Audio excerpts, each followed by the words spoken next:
Come. Stay. Come. Follow.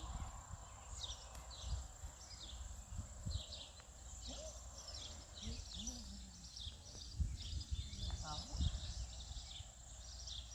Sit. Follow.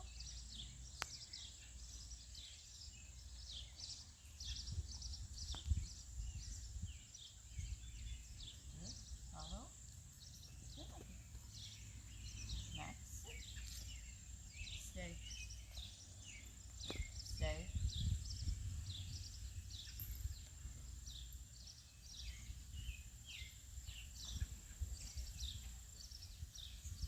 Ah.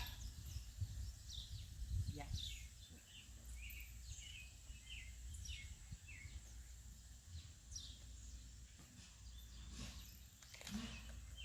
Okay. Follow. Max. Down. Max. Stay. Stay. Down. Max. Down. Max. Stay.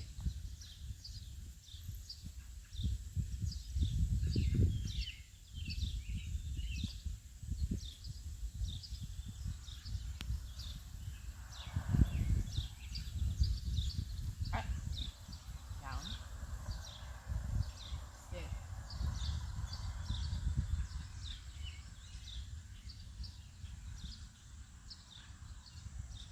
Yeah. Okay. Follow.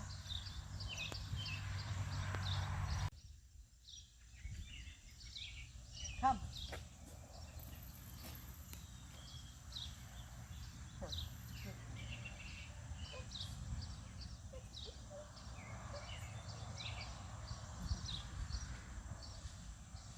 Okay. Hi, welcome to the Bowser Academy. I'm Michelle Polly, the Bowser Lady, and this is Max, a golden retriever who's about 7 to 8 months old. And this is a tutorial that's going to take you through the basics of my Jumpstart program that I have here at the Academy for dogs under the age of 1 year. Now, when we start out with training, it's really important to get the dog to connect with us and make eye contact. So the first exercise I call name recognition and attention, which means that I want to teach Max that when I say his name, he'll look at me. Max. Yes. The word yes marks a behavior that says to the dog, that is exactly what I was looking for, and then a reward follows. Now you can see I've got him anchored with my foot on his collar, because on occasion Max still has a tendency to jump. So I want to make sure that while we're working on this exercise, that I don't have to be distracted by correcting him. So I'm just going to anchor him a little bit. I'm working him on a small segmented pinch or prong collar. He's very strong on the leash, and that is the option that I chose for his training program. Now, I'm not stuck with any particular kind of equipment when I train a dog. It really has to do with what I feel is more appropriate for that dog and for the family that I'm taking him home to. If they feel comfortable with him working on a pinch collar and I can use it humanely and teach them how to use it humanely, I'm more than comfortable to do that. The next exercise that I'm going to work on with this beautiful dog, Max, golden retriever, about 7 or 8 months old, is the sit maintain. Now you can see this dog has a lot of energy and he gets a little frustrated when we don't keep the exercise moving. So I want his people to understand how high energy dogs need work more than low energy dogs. So to put him to work with obedience training is critical to keep him happy and comfortable in the house. So I'm going to release him from this down position with the word okay. Okay. Move him back. Now the hand signal I use for sit is my palm facing toward me. Yes. And I just bend my elbow with my palm facing toward me. Hand signals, along with verbal signals, teach your dog and help them with different people that are working with him. At least the hand signal, if it's consistent, the dog will understand even if people don't say the word sit in exactly the same way.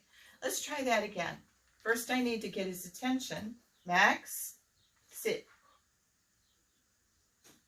Okay. Now, the maintain part of that exercise is that I keep the dog's attention for just a little bit to teach him that when I say sit, that he should sit and not leave right away. Same thing on a lie down. I don't want a dog that's popping up from that lie down position. Come here, pup. The lie down exercise. Max, hand up, down to the ground. Yes, good boy. Now don't forget that word yes, because the yes word is Max's favorite word, because yes implies that he did the right thing, but not only that, but it promises him a reward. Okay. Once you have a dog that's willingly staying in the position that you've given him, like a sit or a lie down, now we can move on to stay. Now, stay is a critical part of your dog's training because it's like building a house. In the beginning, you want to create a very strong foundation on stay. And if your stay develops cracks in its foundation, it's usually because people try to get too far away from their dog on a stay or want him to stay for long periods of time. So I introduce the stay concept with the dog for short periods of time, and I move myself in different positions so that he gets the idea that even though I'm moving around, his job is to stay put in that particular spot. All right, so we're going to begin the stay exercise. Now he's already in a sit, so I'm going to tell him to stay with a sweep of my hand across his face, but I'm certainly going to get my left hand down on that leash to encourage him to stay in the position while I take a step forward. Yes. Yes. Now the marker again indicates to the dog that that's exactly what I wanted him to do. Max, stay.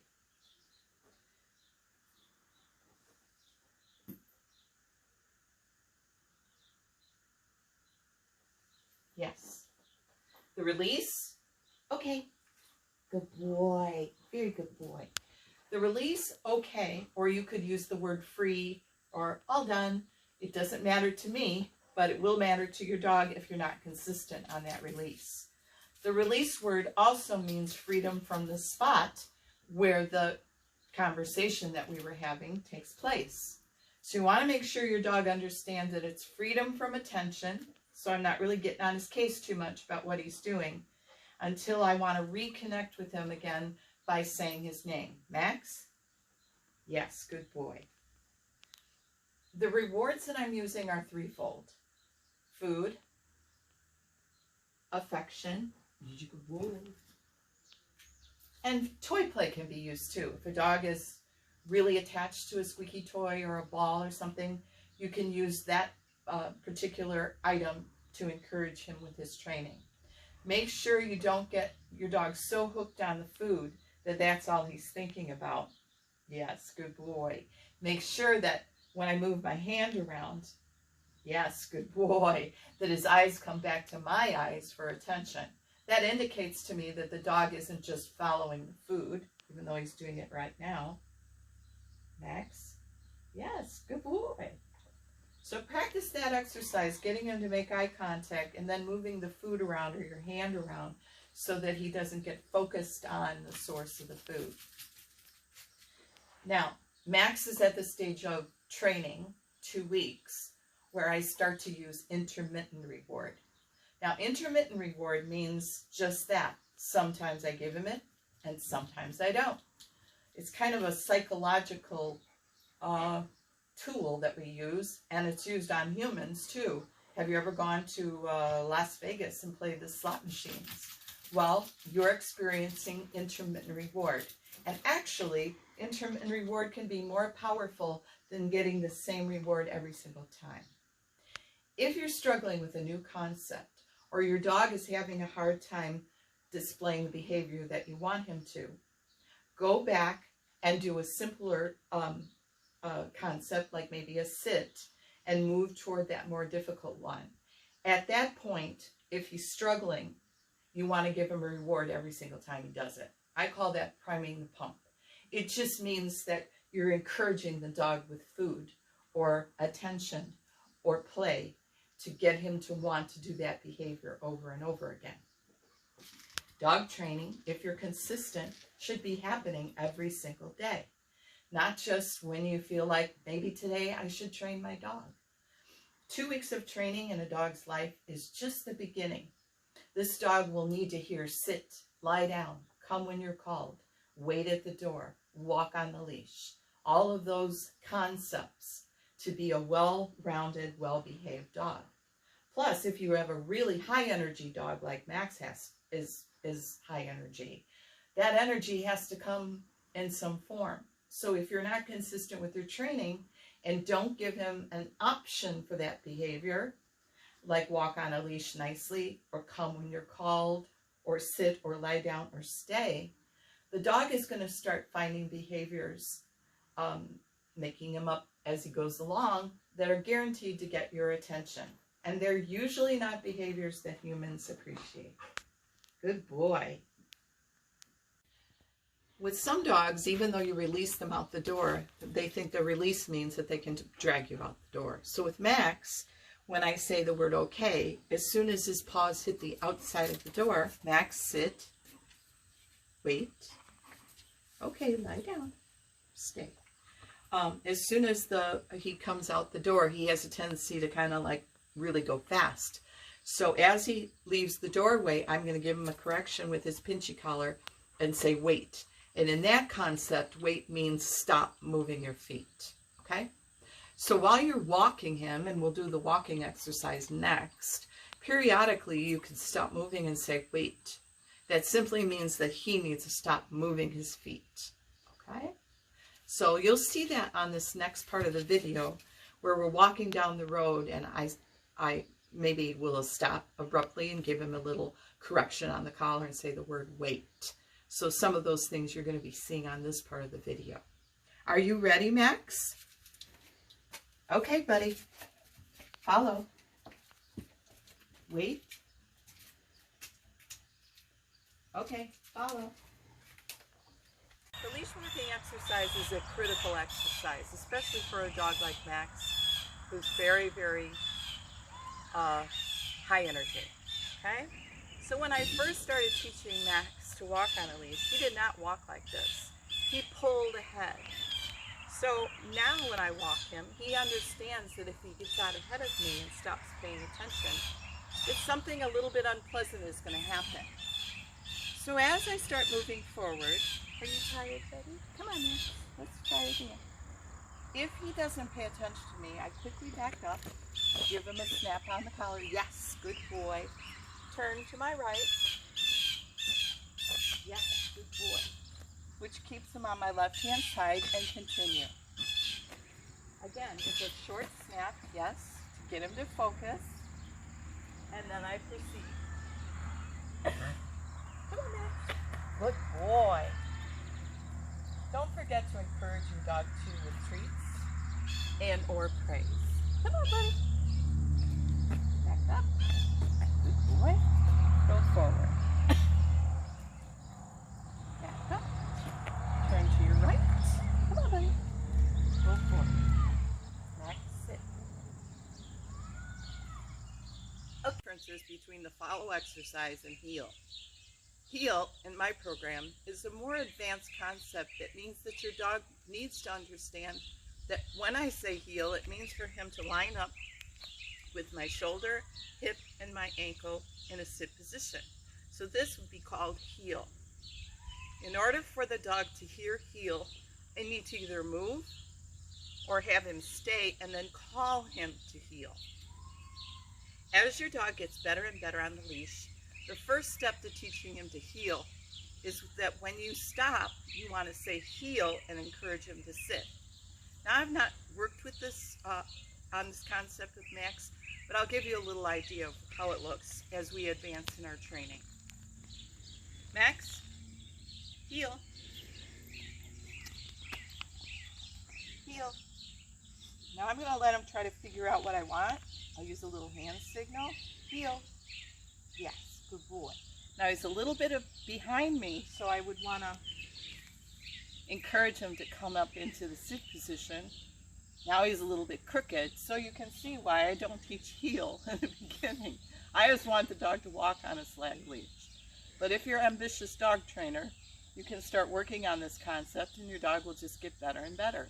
And Max is a really smart dog, very biddable, trainable, and he wants to work. So it would be really good for him to advance his training into a more challenging area. Good boy, Max.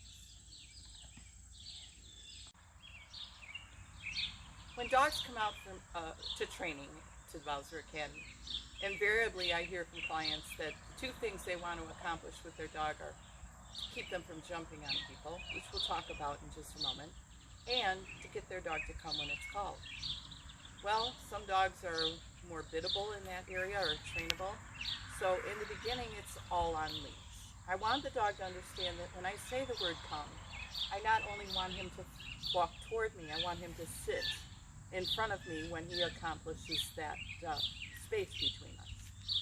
The reason for the sit is so that I get the dog's attention, get him to sit in front of me so he can't leave quickly and go to the side. How many of you have called your dog and were excited when they started coming towards you and then they just drive by you as if you weren't even standing there? So, food, squeaky toys, praise and attention are really integral. You want your dog to understand that the word come is a very positive thing. There is no punishment when you catch the dog, even if he's not been responding to your recall. Even if you have to chase him for 5 blocks, if he comes to you, you praise that dog and tell him what a good dog he is. Max, come. Yes, good. Ooh. Max, stay. Max, come. Max, come. Yes, follow. So practice it when you're doing your walking exercise. Back up, call him into recall, come. Yes, that was very nice. Practice, practice, practice. Now, if you want to go to off-leash training with recall, you're going to practice with a drag line, probably something even longer than this, and you're going to let your dog go off away from you, 22 feet, 25 feet. Then what I do when I'm teaching the dog recall is as they hit, as the drag line gets to about 25 feet, I'm going to step on the line and tell them to wait, which remember from the last exercise means stop moving your feet. And then I'm going to back up with the drag line in hand and say, come. I want him to pay attention so we get the correction there. Come. Yes, good boy. So as you progress with come, make sure that you have plenty of rewards. He's particularly fond of small, soft treats. Nice thing about Max is he's nice and slim, so we don't have to worry about making him overly fat.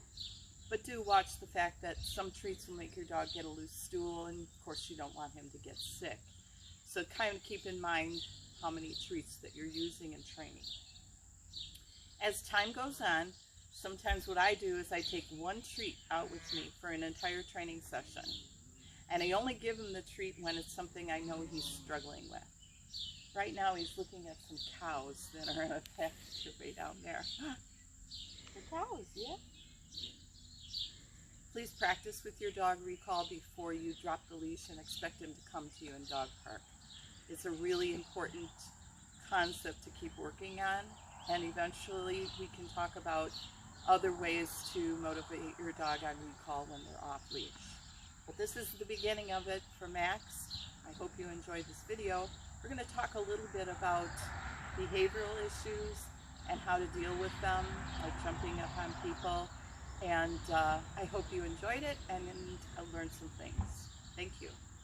Another important concept to work with your dog is the concept of leave it. Leave it means to take your attention from what you're focused on and focus on me. So I start that with food on the ground. I've got 2 treats that I'm kind of lightly covering with my foot. I want to teach Max that they're off limits to him and that the only way he's going to get a treat is through me. So those treats belong to me. They're off limits to him. And so this is how it goes. Let's show him the food. Max, leave it. Leave it. Yes, good boy. All right, so he's getting the idea that the food on the floor, pull him toward it a little bit.